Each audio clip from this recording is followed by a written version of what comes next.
राधे राधे मित्रों, नमस्कार। मैं पंडित राहुल दीक्षित। आज मैं उपस्थित हुआ हूँ आप सबके समक्ष एक कार्यक्रम अक्षय तृतीया जो कल के दिन पड़ रही है 30 अप्रैल 2025। अक्षय तृतीया, अक्षय का अर्थ क्या है? जिसका कभी क्षय ना हो उसे अक्षय कहते हैं। अक्षय जो तिथि है ये हमारे धर्म में क्यों इतनी खास मानी जाती है, इसकी क्या विशेषता है? तो मैं आपको बता दूं, कल के ही दिन हमारे जो धर्म में, हिंदू धर्म में जो हमारा, उसमें कल के दिन ही त्रेता युग की शुरुआत हुई थी और कल के दिन ही भगवान परशुराम जी का जन्मोत्सव भी होता है। और भी विभिन्न मान्यताएं हैं हमारे देश में इस तिथि को लेकर। तो कल के दिन अगर आप कोई भी दान इत्यादि, पूजा पाठ इत्यादि, जप इत्यादि, किसी भी तरह का कोई भी ऐसा कार्य जो आप प्रारंभ करना चाह रहे हो, बहुत दिनों से उसके मुहूर्त आदि की तलाश हो, तिथि आदि की तलाश हो, वो कल के दिन अगर आप करते हैं, या कोई भी ऐसा काम जो शुभ काम हो वो अगर कल के दिन करते हैं तो उसका कई हजारों गुना आपको बढ़कर फल मिलता है। ये इस दिन का विशेष महत्व होता है। जो अक्षय का नाम ही है जिसका क्षय ना हो। तो कल आपने कोई भी ऐसा काम किया, कोई भी काम प्रारंभ किया, कोई भी दान इत्यादि दिया, तो वो कभी क्षय नहीं होता है और कई गुना बढ़कर फल मिलता है।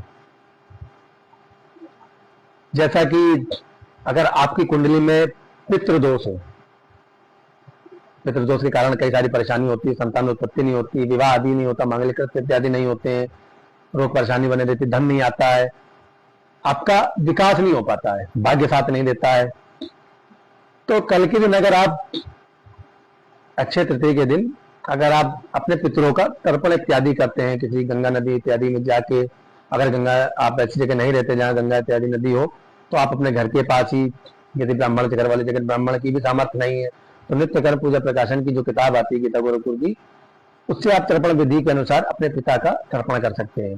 यथाशक्ति उनकी पूजा पाठ करिए, उनके लिए तर्पण करिए, यथाशक्ति उनके लिए दान इत्यादि दीजिए, ब्राह्मण को भोजन करवाइए, पशु पक्षियों को उनके नाम पे भोजन करवाइए, गाय को दान दीजिए, गाय को चारा खिलाइए उनके नाम पे।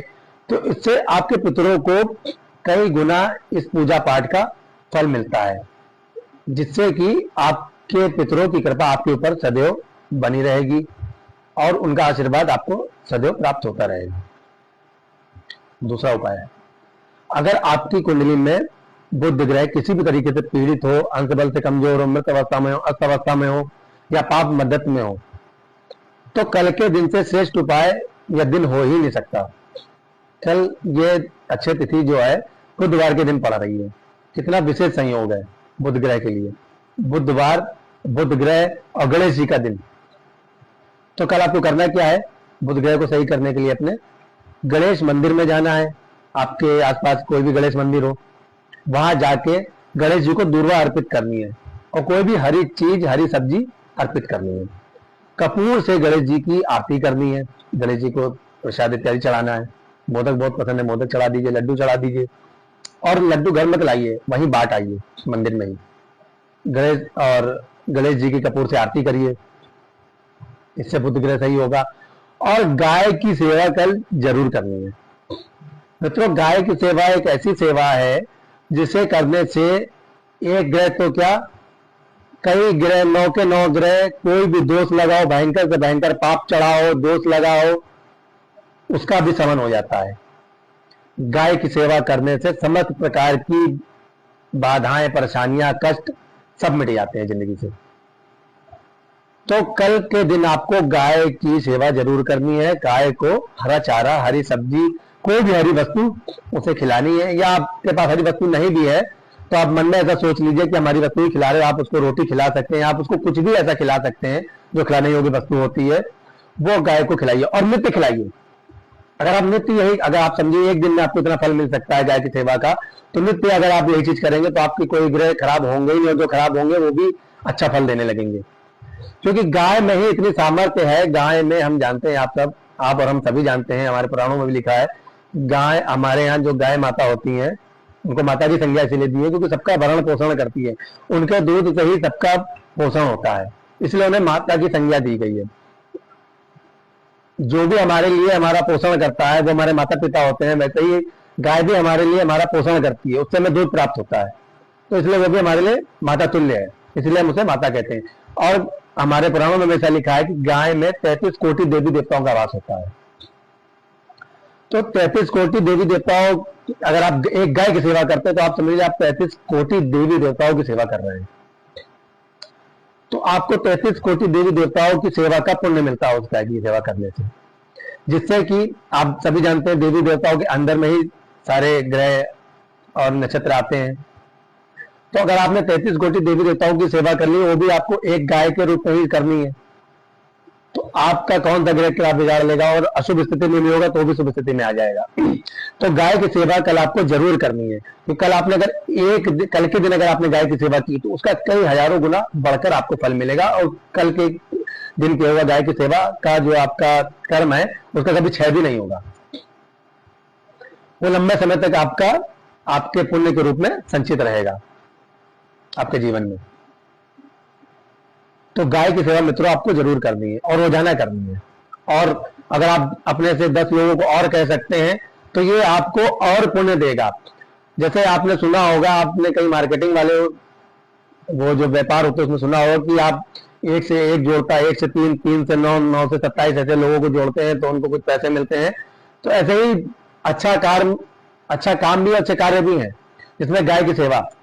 अगर आपने अपने आप से एक गाय की सेवा की तो आपको 10 गुना फल मिलेगा। और अगर आपने ऐसे 10 लोगों से गाय की सेवा करवा ली जो कि आपके द्वारा आपकी वाणी से प्रभावित होकर लोगों ने की, तो उनका आधा पुण्य आपके साथ जुड़ जाएगा। आधा पुण्य उनको मिलेगा 10 लोगों को, और उन 10 का आधा पुण्य आपको मिल जाएगा। तो गाय की सेवा जरूर कल करनी है। और कल आप विशेष कोई मंत्र इत्यादि सिद्ध करना चाहते हैं,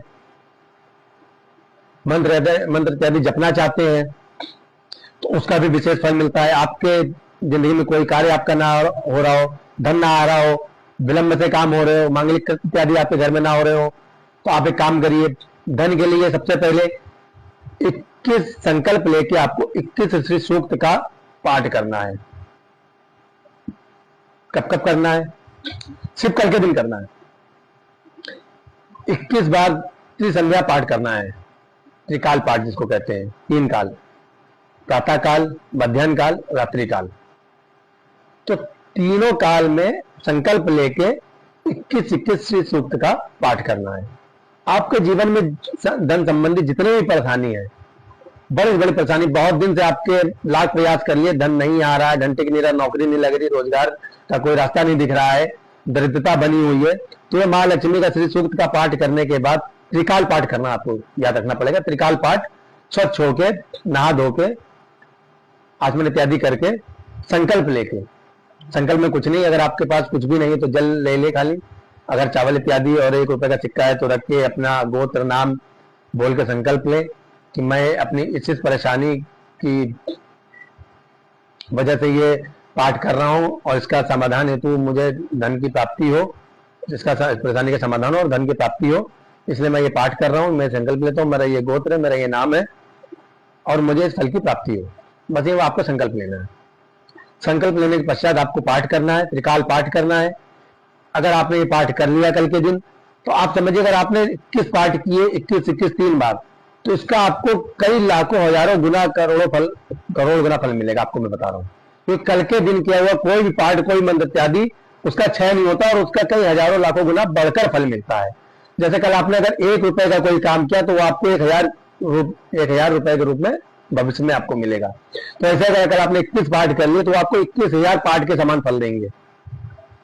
तो धन से जुड़ी कोई भी समस्या हो, जो लंबे समय से चली आ रही हो और दूर ना हो रही हो, तो ये एक उपाय कर लेंगे, आपकी धन की समस्या दूर हो जाएगी। एक और उपाय बताता हूं आपको।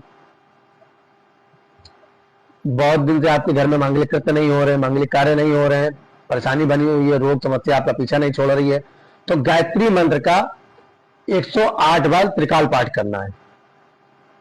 और उससे ज्यादा कर सकते हैं तो अच्छी बात है।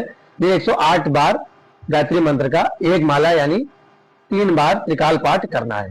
तो कोई भी समस्या हो आपके घर में, उसका शमन इस पाठ से, इस मंत्र जाप से हो जाएगा। भाइयों बहनों, ये उपाय आपको जरूर करने हैं। और कोई समस्या मान लीजिए नहीं है आपके ऊपर, जिंदगी आपकी बहुत सही रूप से चल रही, सुचारू रूप से चल रही है, कोई भी दिक्कत नहीं है, बहुत सुख संपत्ति है, ऐश्वर्य है, तो अच्छी बात है, ईश्वर की कृपा है आपके ऊपर। तो भी आप भविष्य के लिए पुण्य संचित करें। जैसे आप भविष्य के लिए धन संचय करते हैं, आज आपके पास बहुत है, फिर भी आपको अगर कल कहीं से कोई फायदा हो रहा होगा 3-4 करोड़ का, तो आप उससे करेंगे।